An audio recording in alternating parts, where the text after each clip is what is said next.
Kampung Cibanteng, Kecamatan Ciampea, Kabupaten Bogor terdapat sebuah tempat yang menyuguhkan harapan baru bagi dunia sampah anorganik. Rumah Anorganik adalah nama sebuah inisiatif kreatif yang memanfaatkan sampah plastik dan bahan anorganik lainnya, menjadikannya karya seni yang tidak hanya menarik tetapi juga memiliki nilai fungsional. Bukan hanya soal mengurangi sampah tetapi juga tentang memberi hidup baru bagi bahan yang sering dianggap tidak berguna. Rumah Anorganik didirikan dengan visi untuk mengubah pandangan masyarakat terhadap sampah anorganik. Di tempat ini, botol plastik bekas, kardus, dan barang-barang tak terpakai lainnya yang biasanya berakhir di tempat pembuangan sampah berubah menjadi berbagai produk kreatif, seperti furnitur, aksesoris, hingga barang seni. Pendiri Rumah Anorganik, Pak Muklis, mengatakan bahwa setiap produk yang dihasilkan di sini bukan hanya soal keindahan, tetapi juga tentang keberlanjutan. Di balik usaha yang didirikannya ini, ada masalah mendalam yang menjadi latar belakang munculnya Rumah Anorganik. Di banyak tempat, sampah anorganik sering dibakar atau dibuang sembarangan menciptakan dampak buruk bagi lingkungan dan kesehatan. Pak Muklis menjelaskan bahwa sampah plastik yang dibakar dapat mengeluarkan polusi yang berbahaya. Pembakaran plastik dapat menyebabkan berbagai penyakit serius seperti kanker dan gangguan pernapasan. Hal ini semakin diperparah dengan budaya membuang sampah sembarangan yang menyebabkan saluran irigasi tersumbat dan mengakibatkan banjir di titik-titik terendah.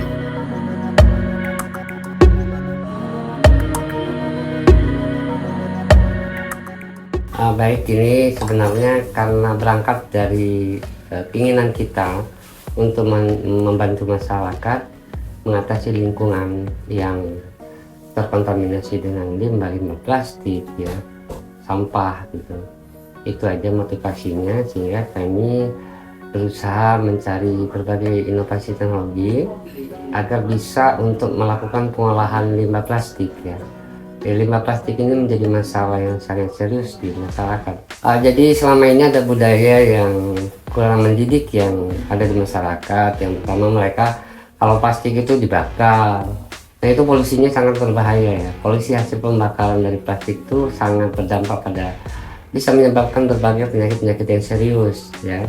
Seperti ada juga yang para ahli itu menyebut bahwa dampaknya itu menjadi pemicu kanker, ya. Kanker, terus penyakit-penyakit ispa semuanya. Dan itu sangat berbahaya. Nah, di samping membakar, mereka membuang sangat sembarangan. Di sini ada saluran irigasi. Saluran irigasi itu kalau sudah dipenuhi oleh sampah plastik, ya, itu mampet sehingga menimbulkan banjir di beberapa titik-titik terendah di kampung ini. Nah, berangkat dari masalah itu, kami mencoba, ya, sama-sama kita mencari solusi atas masalah sampah tersebut, sehingga kami berupaya mencari berbagai inovasi teknologi yang memungkinkan kita merubah limbah menjadi rupiah, kira-kira seperti itu. Rumah Anorganik berupaya mencari solusi dengan mengubah limbah menjadi barang yang bernilai. Pak Muklis menjelaskan bahwa ia berusaha untuk mencari inovasi teknologi yang dapat mengubah sampah menjadi sesuatu yang dapat menghasilkan keuntungan. Di balik karya-karya unik yang dihasilkan, ada proses panjang yang penuh kreativitas. Pengrajin Rumah Anorganik memulai dengan memilah sampah anorganik yang terkumpul, kemudian membersihkan dan mengolahnya. Sampah plastik yang telah dipilah misalnya dibersihkan, dipotong, dan dibentuk menjadi bahan dasar untuk berbagai produk. Tak jarang sampah yang semula tampak biasa justru menyimpan potensi luar biasa ketika diproses dengan ketelatenan.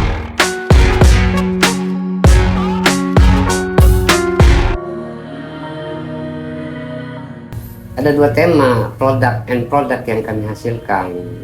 Tema yang pertama adalah tema ekobrik atau kerajinan, produk handmade, ya. Kerajinan, ya. Nah, produk kerajinan ini seperti ada bantal leher, ada gantungan kunci seperti ini.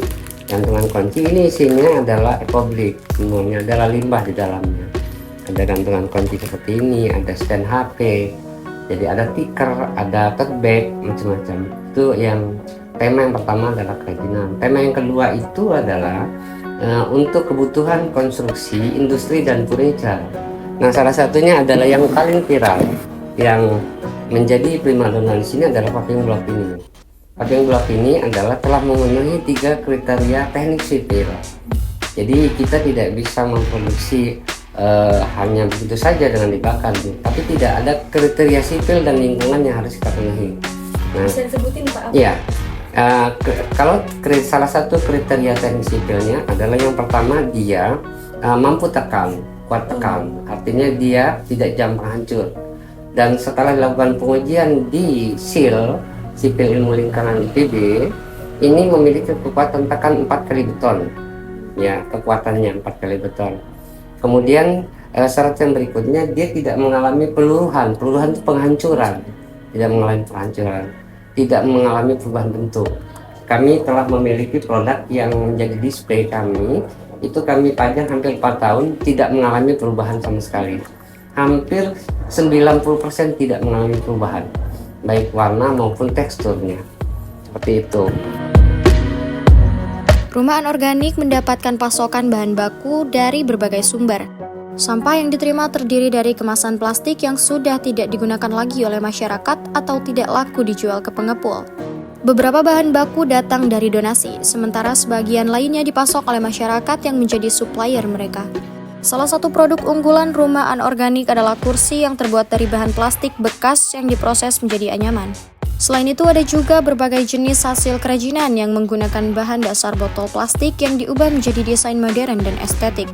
Tak hanya itu, tempat ini juga menciptakan beragam barang fungsional seperti tas dan tempat penyimpanan yang dapat digunakan sehari-hari.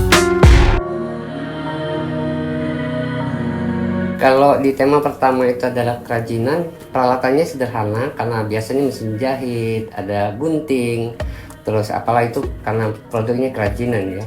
Tetapi kalau untuk tema konstruksi, kita menggunakan mesin-mesin berat. Mesin-mesin berat mulai dari penggilingan pencacahan plastik, ada terus melting, dan ada proses pencetakan. Dan ini menggunakan teknologi berat ya. Ada dua tema utama dalam produk yang dihasilkan, yaitu kerajinan tangan dan kebutuhan konstruksi. Produk kerajinan meliputi bantal, gantungan kunci, stand HP, dan tote bag. Sementara produk konstruksi seperti paving block dan wood plastik semakin diminati oleh kalangan industri. Paving block plastik yang diproduksi rumah anorganik memiliki kekuatan 4 kali lebih kuat dibandingkan dengan beton. Keunggulan lainnya adalah biaya produksinya yang hanya sedikit lebih mahal dibandingkan dengan paving block beton. Dengan kekuatan yang jauh lebih besar, paving block plastik ini menjadi pilihan yang sangat baik untuk konstruksi. Sementara itu, produk wood plastik yang juga menjadi andalan rumah anorganik digunakan untuk menggantikan kayu dalam membuat furnitur dan material bangunan. Produk ini memiliki harga yang lebih tinggi karena bahan baku yang digunakan cukup mahal, tetapi permintaan untuk produk-produk ini sangat tinggi, terutama di sektor industri kreatif dan desain interior seperti kafe dan hotel. Kita rata-rata memang untuk kebutuhan masyarakat ya, jadi kita kecuali memang ada beberapa kebutuhan produk eksklusif yang kita hasilkan. Yang termurah barangkali gantungan kunci seperti ini, karena ini kalau di agensi ini ya, di kami yang jualnya ini murah sekali, di bawah 10.000 harganya, yang murah sekali di bawah 10, dan ini paling banyak diminati oleh masyarakat ya. Lebih dari sekedar inisiatif seni, rumah anorganik ini juga memiliki dampak sosial yang signifikan.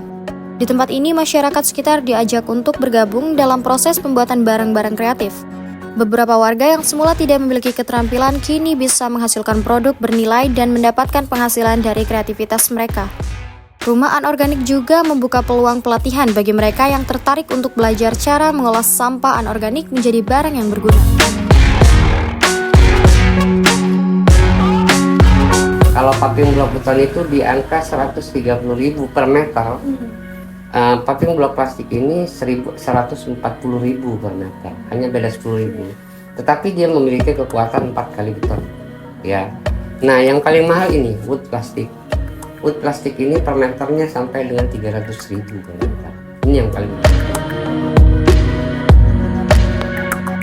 Melalui pelatihan ini, mereka yang ikut bergabung tidak hanya memperoleh keterampilan baru, tetapi juga belajar bagaimana mengurangi dampak negatif sampah terhadap lingkungan.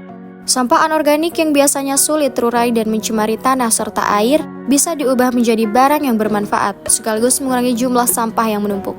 Pak Muklis berharap dapat lebih menginspirasi banyak pihak untuk ikut serta dalam gerakan pengelolaan sampah yang lebih ramah lingkungan. Tribuners bukan hanya sekedar tempat untuk mengolah sampah. Tempat ini juga sebagai simbol perubahan cara pandang terhadap sampah anorganik. Di sini sampah yang sebelumnya dianggap sebagai masalah kini menjadi peluang yang tak ternilai.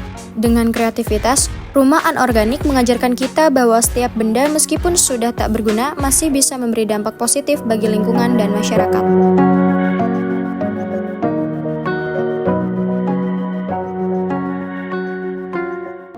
Download Tribun X sekarang, menghadirkan lokal menjadi Indonesia.